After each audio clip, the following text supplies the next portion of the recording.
Untuk Barat ya, saya sampaikan, walaupun kamu bisa ngomong juga, tapi kamu tidak ada kait dengan sudah tahu tuan-tuan semua ya.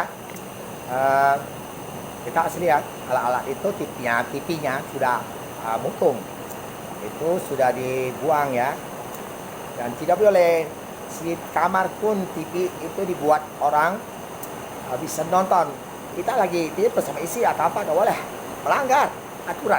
Oke, kita ada sebuah lagu tapi tidak bagi kita, sebenarnya bisa ya, cuma karena singkat aja. uh, Lagunya Express, kamu Barat ya misalnya, masukan khusus mau pangkat besar bintang 5, bintang 3, 4. Ada cerita saya ini, aku pernah dengan bahasanya di terjemahannya bahasa Inggris ya, tapi terjemah Hawaii ya. Sebenarnya Barat ya bisa terjemahan tapi tidak pakai kabel ya.